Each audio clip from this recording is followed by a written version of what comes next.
Según la última medición del INDEC, la inflación la más alta en 2 años y medio. Y lo que planteamos en este living es cuál es la situación del campo en este contexto inflacionario. ¿Sigue apostando a la inversión? Y hemos invitado a Javier Rotondo, presidente de la Sociedad Rural de Río Cuarto. Bienvenido, Javier. Tenemos otro invitado vía Skype, ya lo presentamos. Javier, y un adelanto. En este contexto inflacionario, ¿siguen apostando a la inversión?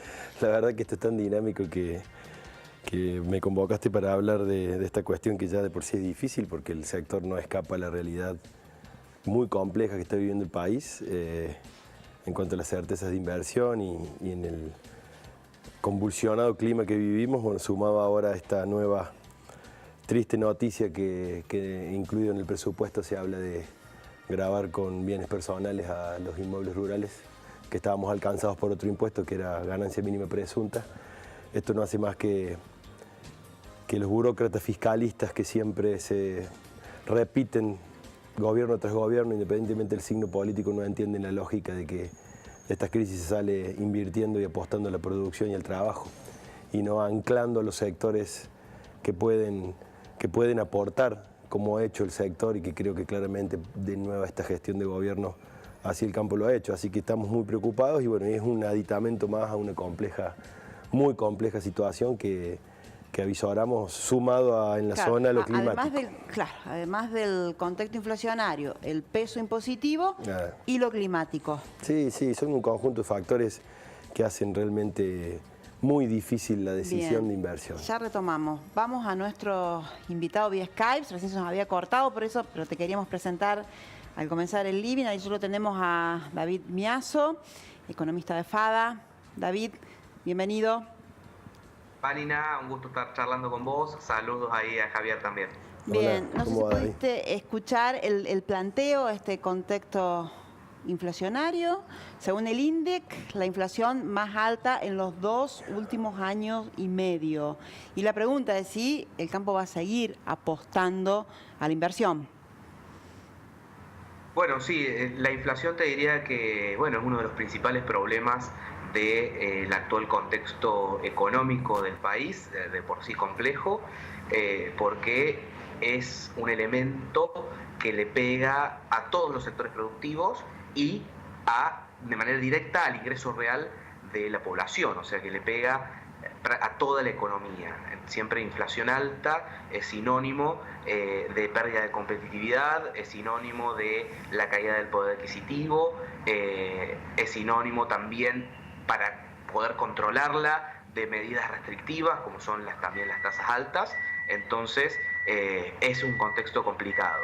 El campo, pasando a las decisiones de inversión, que era lo que vos hablabas, Javier también lo va a saber mucho más de primera mano siendo productor, tiene gran parte de sus decisiones, sobre todo el sector agrícola, gran parte de su proceso de decisión ya realizado, porque ya tiene los insumos comprados, ya en algunos lugares ya se viene avanzando mucho con la siembra. Entonces lo que es esta campaña, por lo menos agrícola, ya está dada, pese a estos movimientos, estos cambios que generan también obviamente incertidumbre e inseguridad jurídica. Bien. David, una pregunta para dentro de instantes. Siempre la inflación, la culpable. ¿Qué hay que hacer para combatir la inflación? Y otra cosa que mencionaba Javier, como también el sector empresario en otras áreas, el peso impositivo. Pero ya vamos dentro de segundos con esa respuesta. Javier, ¿qué se espera? Este proceso de sequía, bueno, ahora recién Cococho anunciaba las lluvias, hay posibilidades de la cosecha y de que el campo siga siendo el motor de toda esta zona. Mira, creo que claramente David lo dijo, que ya las decisiones están tomadas, la campaña gruesa se decide en el mes de mayo, junio, las intenciones y demás. Se va a sembrar, lo que por ahí nos cuesta hacerle entender a la gente, que el sector tiene poco de especulativo y mucho de apostar a la producción. En este contexto que vos decís, tasas de intereses altos, gran parte de la agricultura se hace con financiamiento. Son todas piedras, pero la decisión ya está tomada. El sector, los campos no pueden quedar sin trabajar, se trabaja, siempre ese es el ADN del productor. Lo que realmente a uno preocupa es estos cambios abruptos de reglas de juego, en cuanto a la presión fiscal que te hacen cambiar tu ecuación de costos de la noche a la mañana, y esto impacta directamente en la expectativa. Sumado a que, bueno, que nosotros mucha estamos... incertidumbre, mucha incertidumbre de no saber qué va a incertidumbre. pasar de acá a 20 días. No estamos hablando de meses, 20 días. Y sumado a que necesitamos el agua, nosotros estamos en una situación, encima contextualizando haber pasado una de las peores sequías de los últimos 50 años, que el productor necesita volver a poder poner la rueda a andar. Y todas estas cuestiones que hemos hablado antes, indudablemente que son un golpe de efecto muy, muy grande y negativo, que al menos hacen intentar pasar coyuntura tras coyuntura, y nosotros, el sector se maneja con mucha previsibilidad porque las decisiones son con previsibilidad, y bueno, estamos en un país en donde estamos acostumbrados a lo absolutamente convulsionado, y eso nos preocupa mucho. La verdad que ya este anuncio que te dije al principio, que nos hemos enterado ayer y que estamos muy preocupados, cambia absolutamente todas las perspectivas. Vamos a escucharlo a David. Con respecto a la pregunta que me hacías antes de la inflación, o con respecto a esto último que dijo Javier. Perdón. Y podríamos empezar por lo último, la presión impositiva. Bueno, la presión impositiva del campo es de las más altas de la economía, principalmente porque tiene los mismos impuestos que tiene todo el resto de la economía, y a eso se le suman las retenciones, que ahora también la tienen buena parte de los sectores exportadores, pero la soja, que es la mayor área de cultivo a nivel país, tiene un 28%. Entonces esto hace que sea el sector económico con mayor presión tributaria de toda la economía. Veníamos en un proceso de que se había logrado bajar después de 2015, con la combinación del efecto de las retenciones, el efecto del tipo de cambio y la eliminación de los ROE, que llegó a un mínimo a principios de este año, y ahora con las últimas medidas relacionadas a los derechos de exportación y a esto último de bienes personales, vamos a ver cuál es el impacto, ya lo analizaremos específicamente, vuelve a tomar una senda de crecimiento la presión tributaria, de nuevo en un esquema donde ya era relativamente alta. Obviamente que esto también se ve amortiguado en parte por el tipo de cambio en los sectores que se destinan a la exportación.